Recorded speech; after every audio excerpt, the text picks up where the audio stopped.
স্বৈরাচারী হওয়া সম্ভব? এই জন্য ক্ষমতার ভারসাম্য লাগে। ক্ষমতার ভারসাম্যটা তৈরি করার জন্যই আমরা জুলাই জাতীয় সড়ক তৈরি করেছি, যেটা আমাদের জবাবদিহি নিশ্চিত করবে। তাহলে কে ক্ষমতা পাইল এখন? জনগণ। জনগণই এই জাগতিক জীবনে রাজনৈতিক ক্ষমতার অধিকারী। তাহলে জনগণ যদি রাজনৈতিক ক্ষমতার অধিকারী হয়, তাহলে জনপ্রতিনিধিরা জনগণের কাছে জবাব দিতে হবে। এইটা আমাদের যাতে আর ভবিষ্যতে কেউ স্বৈরাচারী ফাঁসিবাদী হতে না পারে, রাষ্ট্রটাকে নিজের পকেটে ঢুকিয়ে ফেলতে না পারে, গুম খুন হামলা মামলা অত্যাচার, রাষ্ট্রীয় বাহিনী আমার ট্যাক্সের পয়সায় যে পুলিশ এবং অন্যান্য সংস্থা চলে, তাদের দিয়ে আমারই সন্তানের বুকে গুলি করা, এইটা আমাদের বন্ধ করতে হবে। তাহলে এই হ্যাঁ ভোট দিবেন যাতে জুলাই জাতীয় সড়ক পাস হয়। আপনারা পাস করলেই তারপরে সংসদে যাবেন, ঠিক আছে? তাহলে হ্যাঁ ভোট দেবেন। আর 2 নম্বর বিষয় হচ্ছে এবার এমপি কিংবা সংসদ সদস্যের ভোট দিবেন। সেই ভোটটা কোথায় দিবেন? আচ্ছা, মাত্রায় কেন দিবেন? কারণ একটা আছে, সেটা হচ্ছে এই যে একটু আগে কোনো একটা প্রাইমারি স্কুলের দাবি করা হয়। আমি কথা দিচ্ছি যে যদি মাসলা বার্তা যদি হয়, আপনাদের এখানে প্রাইমারি স্কুল স্থাপনের জন্য আমি সর্বাত্মক। এরকম অনেক দাবি দেওয়া আছে। এই যে আমাদের নারী ভোটার এখানে সব বসে আছেন, তো যেখানেই গেছি সবাই বলছে আমাদের রান্নার চুলায় গ্যাস নাই, আছে গ্যাস? এখন সবার কথা হচ্ছে আপনি গ্যাসের ব্যবস্থা করেন, ভোট নিয়ে আপনার ভাবতে হবে না।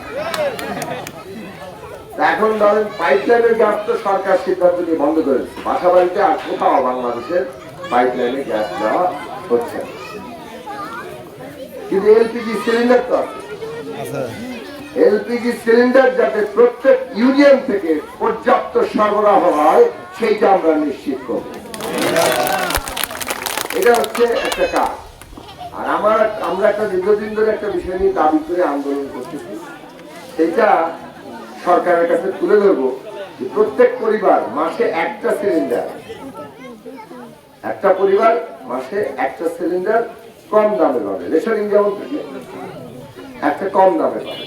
আপনার যদি 2টা সিলিন্ডার লাগে, দ্বিতীয়টা আপনাকে বাজার দামে কিনতে হবে, কিন্তু একটা সিলিন্ডার আপনি কম দামে পাবেন। এইটা আশা করি পরবর্তী যে সরকার গঠিত হবে, সেই সরকারের কাছ থেকে আমরা দাবিটা আদায় করে ছাড়বো। তারপরে ধরেন রাস্তাঘাটের অবস্থা, এই বাঞ্ছারামপুরে এখনই আর চলাচলের উপযোগী নেই। রাস্তা ভালো হইলেও একটু রাস্তা, এই রাস্তা দিয়ে তো 2টা অটো ঠিক মতো একটা যাইতে পারে না। গাড়ির ব্যবহার, এই যে মেঘনা ব্রিজ হয়ে গেলে তারপর যে বাঞ্ছারামপুর সারা বাংলাদেশের সামনে নতুন করে উপস্থাপিত হবে। এইখানে যে এরকম একটা উপজেলা আছে, এর যে এত বিশাল মেঘনা তীর আছে, এবং সেইটা যে একটা বিরাট, যদি ওইখানে আমরা রাস্তা করি, তাহলে ধরেন প্রপার লাইটিং থাকে, এটা তো পর্যটনের বিশাল কেন্দ্র হয়ে যাবে, তাই না? এখানে বিনিয়োগ হবে, শিল্প কলকারখানার একটা অঞ্চল আমরা তৈরি করতে পারবো, অনেক কিছু জায়গাটা পাবে। তখন এইসব ছোট রাস্তাগুলো কিন্তু বড় করতে হবে, কারণ অনেক লোক গাড়ি ঘোড়া সব বেড়ে যাবে মানুষের যাতায়াতের জন্য।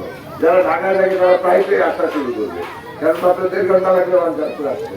অনেকে এখান থেকে বাড়ি থেকে অফিস করবে। সুতরাং একটা বেশ পরিস্থিতি বদল ঘটে যাবে। সেই পরিস্থিতি বদল ঘটানোর জন্য আমাদের রাস্তাঘাট ঠিকঠাক করতে হবে। অনেক বড় পরিকল্পনা করে বাঞ্ছারামপুর আগামী 20 বছর পরে কোথায় যায় দাঁড়াতে পারে, এটা আমাদের স্বপ্নে এখন ভাবতে হবে।